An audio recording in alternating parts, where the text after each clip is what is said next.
Hello students, welcome to my channel. आज हम देखेंगे air pollution act. Air pollution act क्या होता है इसके बारे में हम जानेंगे। सो स्टार्ट करते हैं।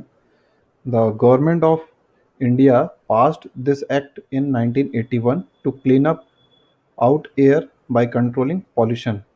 सो सरकार ने ये अधिनियम 1981 को प्रस्तावित किया। ठीक है, अब इसमें क्या मेजर्स हैं और क्या कहा गया।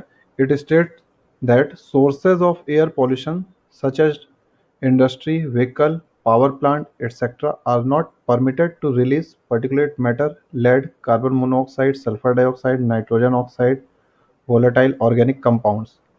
तो इसमें ऐसा कहा गया कि जो एयर पॉल्यूशन के जो सोर्सेज हैं जिनसे एयर पॉल्यूशन रिलीज हो रहा है, मतलब इंडस्ट्री हो गई, व्हीकल हो गई, पावर प्लांट हो गई, है ना, तो इनको एक प्रिस्क्राइब्ड लेवल से ज़्यादा, मीन्स एक निर्धारित स्तर से ज़्यादा इनको एयर पॉल्यूटेंट निकालने की इजाज़त नहीं होगी। अब ये एयर पॉल्यूटेंट कौन कौन से हैं, जैसे पर्टिकुलेट मैटर हो गया, लेड हो गया, carbon monoxide, sulphur dioxide, nitrogen oxide, volatile organic compound या कोई भी टॉक्सिक सब्सटेंस। ठीक है, एंड टू इंश्योर दिस, मतलब इसको इंश्योर करने के लिए, ये सुनिश्चित करने के लिए सरकार ने एक पॉल्यूशन कंट्रोल बोर्ड का भी गठन किया। ठीक है, जिससे कि इनका मेज़र किया जा सके कि एटमॉस्फेयर में इसका लेवल, मीन्स एयर पॉल्यूशन का लेवल कितना है, और उस हिसाब से अगर ज़्यादा होता है तो फिर उसके अकॉर्डिंग उस पर्टिकुलर संस्था पे कार्रवाई की जाए। ठीक है, अच्छा, और ये जो एयर पॉल्यूशन है इसको मेज़र करने का जो यूनिट है वो पार्ट्स पर मिलियन पे मेज़र होएगा, है ना, या कि माइक्रोग्राम और मिलीग्राम पर क्यूबिक मीटर में मेज़र होएगा। ओके, तो गवर्नमेंट ने इसे 1981 में लाया और it states sources of air pollution. तो सोर्सेस ऑफ एयर पॉल्यूशन को क्या क्या, मतलब किस किस चीज़ों को सोर्स माना गया है, इंडस्ट्री, व्हीकल, पावर प्लांट, है ना, जो कि ये सभी एयर पॉल्यूटेंट को रिलीज करते हैं।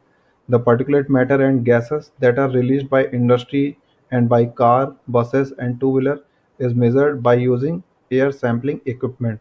तो कार से भी जैसे जो पर्टिकुलेट मैटर्स रिलीज होते हैं, या बस से, या two wheelers, means automobile sector से जो भी आपके पर्टिकुलेट मैटर आपके रिलीज होते हैं, तो इनको भी इसीलिए कार में भी आजकल कंपलसरी हो गया है कि उसका पॉल्यूशन का सर्टिफिकेट लगता है, एयर पॉल्यूशन का। तो उसका भी मेजरमेंट किया जाता है कि कितना, मीन्स आपके वाहन से पर्यावरण को मीन्स प्रदूषण फैल रहा है, कितना उससे प्रदूषित हो रहा है पर्यावरण।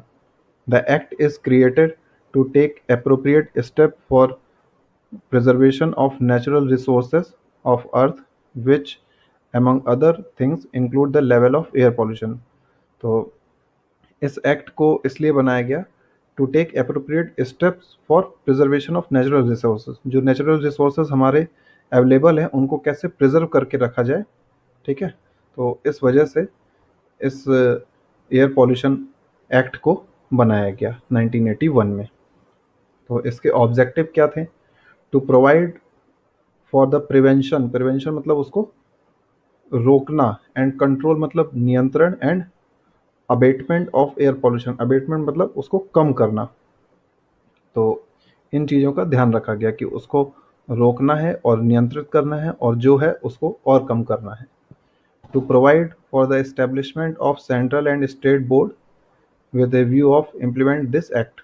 तो इस एयर पॉल्यूशन एक्ट में एक सेंट्रल और स्टेट बोर्ड का भी गठन किया गया, जिसको आप सीपीसीबी या एसपीसीबी बोलते हो, सेंट्रल पॉल्यूशन कंट्रोल बोर्ड और स्टेट पॉल्यूशन कंट्रोल बोर्ड।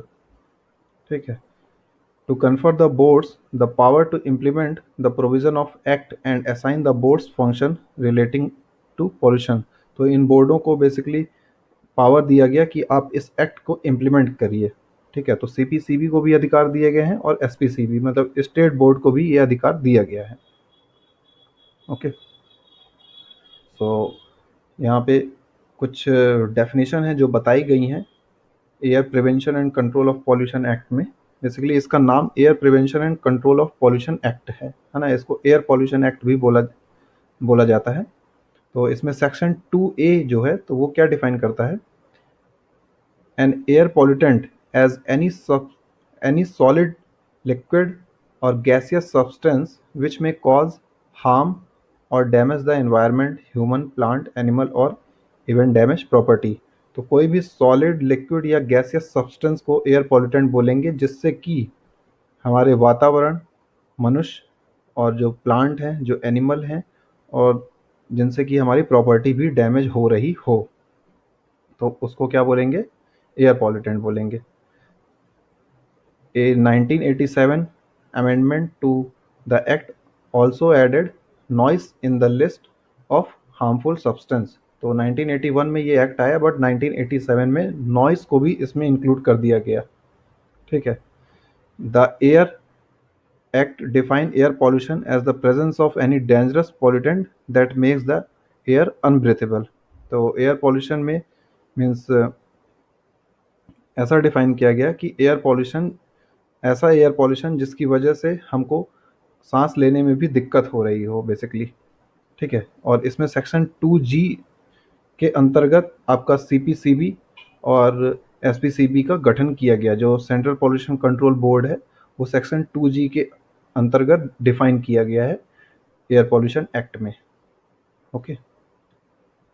तो इसके मेजर्स क्या हैं कि उसमें क्या क्या बताया गया है कि use car only when absolutely necessary. तो कार का यूज़ तभी करना चाहिए, मीन्स जो 4 पहिया वाहन है उनका तभी यूज करना चाहिए जब हमें बहुत ज़्यादा ज़रूरी हो, है ना। वॉक और cycle as much as possible instead of using fossil fuel powered vehicles. तो या तो हमें पैदल चल के अपना काम कर लेना चाहिए या आप साइकिल का भी यूज कर सकते हो। बेसिकली ऐसी चीज़ों का यूज करना है जिनसे कि फॉसिल फ्यूल बर्न ना हो। ठीक है। या कोई भी पावर्ड व्हीकल ना हो। Use public transport as far as possible. तो पब्लिक ट्रांसपोर्ट का यूज़ करना चाहिए जितना ज़्यादा से ज़्यादा मीन्स पॉसिबल हो, as more people can travel in a single large vehicle rather than using multiple small vehicle. तो अगर पब्लिक ट्रांसपोर्ट यूज़ करेंगे तो ज़्यादा से ज़्यादा आदमी एक ही वाहन में ट्रैवल कर सकता है इन कंपैरिजन टू अगर हम सब लोग सिंगल सिंगल वाहन लेके चलेंगे। Do not use air freshener. So air freshener का यूज़ नहीं करना चाहिए, ना कि कोई ऐसे एरोसॉल का यूज करना चाहिए या स्प्रे का यूज नहीं करना चाहिए जिसमें कि CFC होता है, और ये CFC क्या करता है, हमारी ओजोन लेयर को डिप्लीट करता है। ओके। और पब्लिक में स्मोक नहीं करना चाहिए। ऐसे कई सारे मेजर्स दिए गए हैं एयर पॉल्यूशन एक्ट में, है ना। यहाँ पे मैंने सिर्फ कुछ चुनिंदा आपके मीन्स मेजर्स लिए हुए हैं, बाकी और भी कई सारे हैं। ओके। सो नेक्स्ट इसके अंडर पे क्या पेनाल्टी है एंड क्या प्रोसीजर है ये देखते हैं। The failure to comply with the central pollution control board directive would result in imprisonment of 1 year. अगर इनकी डायरेक्टिव को, इनके रूल्स को फॉलो नहीं करते हो तो 1 साल की सज़ा का प्रावधान है। इट कैन बी एक्सटेंडेड, इसको और आगे बढ़ाया जा सकता है अप टू 6 ईयर, मीन्स 6 साल तक की सज़ा का यहाँ पे प्रावधान है। With the additional fine of 5,000 per day. तो हर दिन के हिसाब से 5,000 रुपये का फाइन भी आपके ऊपर लगाया जा सकता है अगर आप इनके डायरेक्टिव्स को या इनके मेजर्स को फॉलो नहीं करते हो, इनके नियम को फॉलो नहीं करते हो तो। ठीक है। Any environment complaint will only be taken into consideration by a court if it is made by the following. तो जो एनवायरमेंट कंप्लेन है तो वो कोर्ट के द्वारा तभी कंसिडर की जाएगी जब क्या हो कि an officer authorised bye CPCB, जब CPCB के द्वारा एक अधिकारी नियुक्त किया गया हो, and a person who has made a complaint to the board. तो कोई पर्सन जिसने कंप्लेन की हो बोर्ड को, और एन ऑथराइज्ड ऑफिसर हो, मीन्स कोई ऑथराइज्ड ऑफिसर हो, गवर्नमेंट के द्वारा नियुक्त हो, वो अगर कंप्लेन कर रहा है तभी कोर्ट इस पर एक्शन लेगा। The complaint must be made with in 60 days of the offence committed. तो 60 दिन के अंदर ही अंदर आपको इसकी कंप्लेन करना होगा, तभी कोर्ट इस पे एक्शन लेगा। और उसका रिजल्ट क्या है कि 6 साल तक की सज़ा का प्रावधान है और 5,000 रुपये प्रतिदिन का चार्ज भी लगाया जा सकता है। ओके। सो ये था आपका ओवरऑल एयर पॉल्यूशन एक्ट के बारे में। Okay, thank you.